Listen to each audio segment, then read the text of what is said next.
청년이 산속에서 양을 치고 있는 할아버지를 만났습니다. 할아버지, 양이 몇 마리입니까?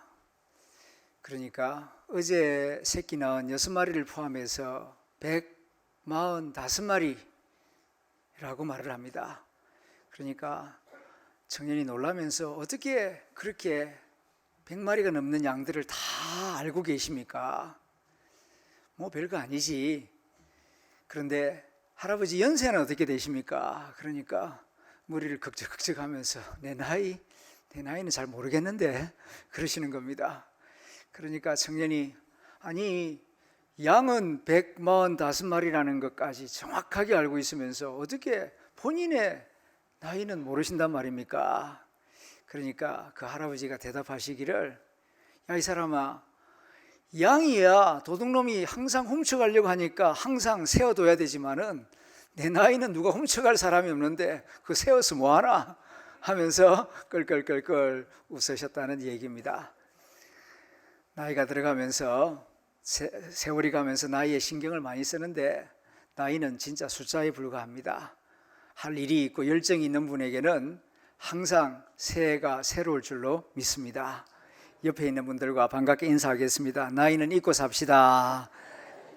반갑습니다. 축복합니다. 감사합니다. 오늘은 새해 첫 주일이기 때문에 우리 교회 금년 표어를 좀 말씀드리는데 집중하겠습니다. 금년도 우리 교회 표어는 주여 치유하게 하소서입니다. 마음에 새기는 뜻으로 한번 따라해 주시면 고맙겠습니다. 주여 치유하게 하소서. 주여 치유하게 하소서. 이 표어는 제가 정한 것이 아니고 108회 우리 교단 총회에서 정한 것입니다. 그것을 우리 교회 안으로 가져와서 우리 교회에서도 이 치유에 초점을 맞추어서 목회하고 사역하는 한 해가 되기를 소망합니다. 왜 주여 치유하게 하소서라는 표어를 정하게 되었는가? 우리 교단 총회장이신 김의식 목사님이 총회 주제 해설집에서 그 이유를 7가지로 말씀하는데 굳이 7가지를 다 말씀드리지 않겠습니다. 지난 3년 코로나를 지나오면서 개인적으로, 가정적으로, 사회적으로, 국가적으로 그리고 전 지구적으로 큰 상처를 입었기 때문입니다. 그래서 아파하는 심령들이 곳곳에 있습니다. 내 안에도 있고 내 밖에도 있고 우리 집 안에도 있고 우리 집 밖에도 있고 교회 안에도 있고 교회 밖에도 있습니다. 그래서 치유라는 키워드를 중심으로 해서 교회가 이제 2024년도 함께 사역을 해나가자 하는 뜻에서 주여 치유하게 하소서라는 표어를 제시한 것입니다. 지금 이 시대 온 세상이 치유를 강력하게 절실하게 필요로 하고 있다는 사실에 대해서는 다 이의가 없을 것입니다. 중요한 것은 누가 치유하느냐입니다. 그리고 내가 속해 있는 우리 교회는 무엇을 어떻게 할 것인가? 여기에 우리의 중요한 물음과 과제가 있다 할 것입니다. 이 물음에 대하여 올바른 대답을 찾기 위하여 오늘 누가복음 5장 말씀을 읽었습니다. 누가복음 5장 17절부터 26절의 내용은 예수님께서 한 중풍병자를 고치시는 이야기입니다. 교회를 좀 다니신 분들은 다 알고 있는 내용이죠. 이 이야기는 너무나 유명하고 또 중요하기 때문에 마태, 마가, 누가 이 공간복음, 세계복음 전체에 다 기록되어 있습니다. 그런데 누가복음을 좀 자세히 보면은 마태, 마가하고는 조금 차이가 있어요. 이 누가복음의 저자 누가가 의사여서 그런지 이 병을 고치는 과정에서 그 중간 역할을 하는 친구들의 역할에 초점을 맞추어서 우리에게 자세하게 말해주고 있습니다. 그래서 이 환자와 예수님 사이에서 이 역할을 하는 4명의 친구의 모습을 보면서 그들의 모습 가운데에 금년 우리 교회가 감당해야 할 그런 역할이, 그런 사명이 있지 않나 생각을 합니다. 이 친구들이 없었다면은 아마 그 중풍병자가 예수님께 나올 수도 없었을 것이고 치유받을 수도 없었을 것입니다. 그들이 무엇을 어떻게 하였는가?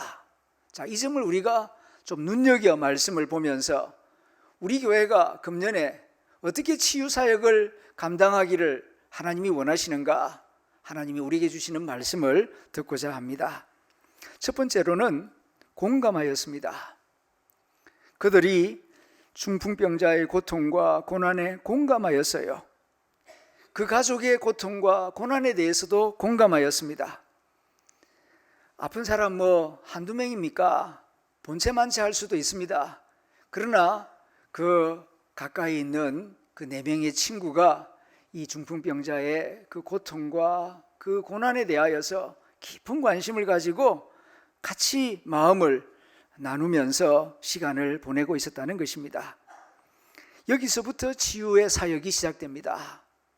사랑은 공감입니다. 그리고 공감하는 데서부터 치유 사역이 시작된다. 자, 이 점을 우리가 마음 깊이 새겼으면 하겠습니다. 우리나라는 지금 몇 년째 걸쳐서 자살공화국이라고 하는 그런 국제적인 오명을 가지고 있습니다. 청소년들뿐만 아닙니다. 장년들뿐만 아닙니다. 작년 통계를 보면은 70세 이상 된 노인 자살률이 1년 한 해 동안 3,000명이 세상을 자기 스스로를 목숨을 끊었다고 합니다. 겉으로 보기에는 아무렇지도 않은 것처럼 보이지만은 마음속으로 울부짖고 있는 심령들이 참 많이 있습니다. 교회 안에도 있고 교회 밖에도 있고 내 안에도, 내 가족 가운데도 있고 동네 이웃들 가운데도 있습니다. 그런데 그들이 제대로 공감을 받지 못하고 있습니다. 누가 내 얘기를 좀 진지하게 들어주고 공감만 해주어도 숨을 쉴 수 있고 살아갈 수 있는 힘을 얻을 수 있겠는데, 사람들은 많은 것 같은데 군중 속의 외로움이라고 어느 누구도 나의 고통과 아픔에 대해서 마음 써주고 공감해주는 사람이 없어서 더 외로워하고 방황하는 심령들이 있습니다. 너 참 힘들었구나, 정말 고생이 많구나, 이 말 한마디만 좀 해주어도 숨을 쉴 수 있을 것 같은데 이 한마디를 듣지 못해서 질식할 것 같은 마음으로 비틀거리면서 살아가는 영혼들이 많이 있습니다. 이러한 현실 가운데에서 2024년 신년 예배를 드리는 우리에게 주님은 말씀합니다. 너희가 나를 위하여 정말 십자가를 지고 가기를 원하느냐? 너희가 나와 같은 부활의 기쁨에 이르기를 바라느냐? 그렇다면은 공감하는 삶을 살아라. 왜요? 공감 속에 십자가가 있고 공감 속에 부활의 기쁨이 있기 때문입니다. 공감 속에 십자가가 있다 하는 말은 공감하는 일이 그만큼 어렵다는 것입니다. 사실 고난받는 사람과 같이 고난을 나누고 그 아픔을 같이 나눈다는 것 쉬운 일 아닙니다. 그러나 함께 공감해주며 오래 참고 손을 붙잡아주고 기다리고 있다 보면은 또한 공감 가운데에서 부활의 환희를 맛볼 수가 있습니다. 공감 속에 십자가가 있고 공감 속에 부활의 기쁨이 있습니다. 그러므로 이 4명의 친구가 고난받고 있는 그 중풍병자와 마음을 같이하여 공감하였던 것처럼 우리가 공감할 때에 거기에 하나님이 임재하시고 치유의 손길을 베풀어 주실 줄로 믿습니다. 두 번째로는 믿었습니다. 예수님에게로 데리고 가기만 하면은 예수님이 고쳐주실 것이다. 그들은 그렇게 믿었습니다. 실제로 예수님은 아픈 사람의 믿음이 아니라 그들의 믿음을 보시고 그 중풍병자를 일으켜 세워주십니다. 마가복음 2장 5절을 보게 되면은 예수께서 그들의 믿음을 보시고 중풍병자에게 이르시되 작은 자야 내 죄 사함을 받았느니라, 그렇게 선포하셨습니다. 여기서 작은 자야라고 부르신 이유는 자기 스스로 치유할 수도 없고 누군가의 도움을 받아야만 입을 수 있고 먹을 수 있고 걸을 수 있는 어린아이와 같이 힘없는 자라는 뜻에서 작은 자야라고 부르시는 것입니다. 그들의 믿음을 보시고, 주님이 가장 기뻐하는 것은 믿음입니다. 주님이 사람을 고쳐주실 때에는 돈 보고 외모 보고 고쳐주시는 것이 아니라 믿음을 보고 고쳐주십니다. 믿음이 있으면 귀하게 여깁니다. 그런데 이 아픈 사람이 믿음이 없어요. 그러나 그 주변에 있는 친구들이 믿음이 있습니다. 그들의 믿음을 보시고 그 아픈 사람을 고쳐주셨다는 말씀입니다. 여기에 우리에게 주시는 귀중한 말씀이 있습니다. 때로는 우리 가정에서 다 믿는 것은 아닙니다. 그러나 지금 예배드리고 있는 우리가 좋은 믿음을 가지면은 우리의 믿음을 보시고 우리 가족을 구원하여 주시겠다는 말씀입니다. 그리고 우리 동네에서 다 믿는 사람들은 아닙니다. 그러나 이 교회 다니는 우리가 믿음 생활을 잘하면은 우리들을 통하여 동네를 거룩하게 하시고 강건하게 하시고 새롭게 하시겠다는 말씀인 것입니다. 그러므로 우리가 잘 믿어야 합니다. 우리가 잘 믿으면은 우리의 믿음만큼 우리 가정과 일터와 지역 사회에서도 치유가 일어날 줄로 믿습니다. 세 번째로는 적극적인 용기입니다. 이 4명의 친구들은 이 아픈 사람을 데리고 예수님에게로 다가가기를 원했지만은 가로막는 장애물들이 여러 개 있었습니다. 우선은 많은 군중입니다. 너무 많은 사람들이 모여있기 때문에 이 친구를 침상채 메고 왔지만은 예수님께 다가갈 수가 없습니다. 그렇다고 포기하지는 않습니다. 다른 길을 찾습니다. 계단으로 올라가는 2층이 보입니다. 그러니까 침상채 메고 2층으로 올라갑니다. 그런데 지붕이 또 가려워져 있어요. 주님의 얼굴이 보이지 않습니다. 그러니까 지붕을 뜯어냅니다. 그리고 침상채로 그 환자를 달아내리지 않습니까? 아수라장이 되었지요. 비명소리가 나죠. 그리고 비난하는 말도 들립니다. 그러나 예수님은 그 뜯겨진 지붕을 보는 게 아니라 그렇게 친구를 달아내리는 4명의 믿음을 보시고 그 적극적인 용기를 보시고 주님께서 말씀하십니다. 작은 자야 내 죄 사함을 받았느니라. 내가 내게 이르노니 일어나 내 상을 가지고 집으로 가라 말씀하십니다. 여기서 아픈 사람을 도운 4친구의 모습을 유심히 보면서 금년 주님을 믿는 우리가 무엇을 어떻게 해야 할지를 깨닫게 됩니다. 주여 치유하게 하소서. 이 주제 속에는 주여 우리로 하여금 세상을 치유하게 하옵소서, 그런 의미가 이 표 속에 담겨져 있습니다. 이 말을 들으면은 부담을 느끼는 분들도 꽤나 많이 있을 것입니다. 내가 아픈데 누가 누구들을 치료하라는 건가? 나도 아픈데 누가 누구를 치유한다는 말인가? 그런 생각이 들기 때문입니다. 사실 교회 안에도 아픈 사람들이 있습니다. 또한 교회도 많이 아픕니다. 우리 모두 다 연약한 존재들이기 때문입니다. 하지만 주님을 믿고 따르는 우리는 주님 말씀을 믿고 순종하는 마음으로 행동에 옮겨야 합니다. 내가 연약하지만 내게 은혜 주시고 능력 주시는 주님 안에서 가능한 줄로 믿으시기를 바랍니다. 자기 치유에만 전념하면 안 됩니다. 물론 우리에게는 치유 능력이 없습니다. 우리는 할 수 없습니다. 우리를 치유하실 분은, 그리고 세상을 치유하실 분은 오직 주 예수님 뿐이십니다. 우리가 할 수 있는 일, 또 우리가 해야 하는 일은 중풍병자의 친구들처럼 하는 것입니다. 간병인의 역할을 감당하는 것입니다. 요즘 많은 간병인들이 몸이 아프신 분들, 또한 연세가 높으신 분들 댁을 찾아가서 보살핌을 하고 있습니다. 그런데 그때 사용되는 간병인은 한문이 살필간입니다. 그런데 제가 말씀드리는 간병인은 사이간입니다. 왜 사이간이냐? 우리는 환자와 그리고 주님 사이에서 이 4명의 친구들처럼 예수님께로 인도하는 역할을 감당해야 할 사람들이기 때문입니다. 그런 의미에서 우리는 간병인이요, 또한 교회 공동체는 간병인이라고 말할 수가 있겠습니다. 우리에게는 치유할 능력이 없습니다. 치유할 능력, 죄를 사할 능력은 오직 우리 주 예수님에게 있습니다. 하지만 우리가 할 수 있는 일이 있습니다. 또 우리가 해야 할 일이 있습니다. 그것은 오늘 이 성경이 말씀해 주는 것처럼 그 고통당하고 있는 사람을 내몰라라 하지 말고 그의 아픔에 공감하고 그리고 믿음을 가지고 그 친구를 데리고 주님 앞으로 나오는 것입니다.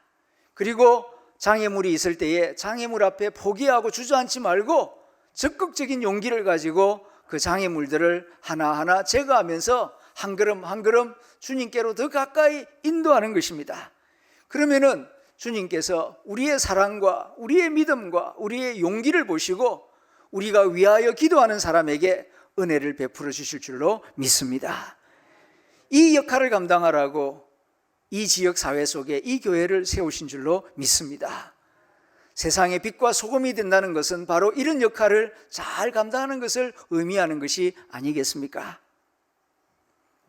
주여 치유하게 하옵소서.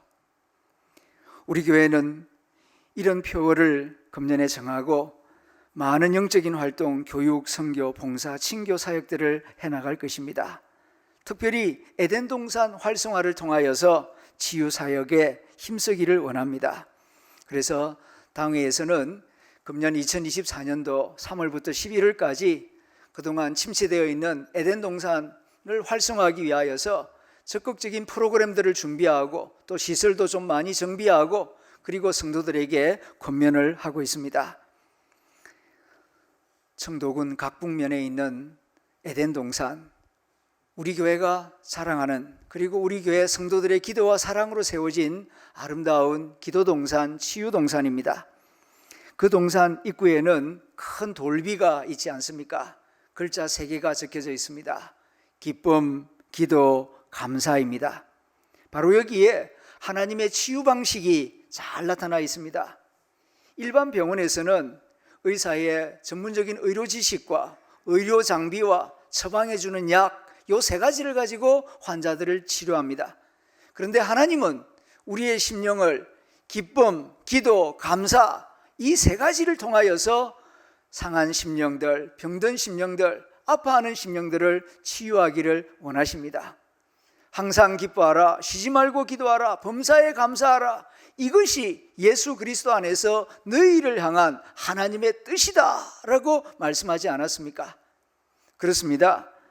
주 안에서 항상 기뻐하게 하심으로 우리의 심령을 치유하십니다.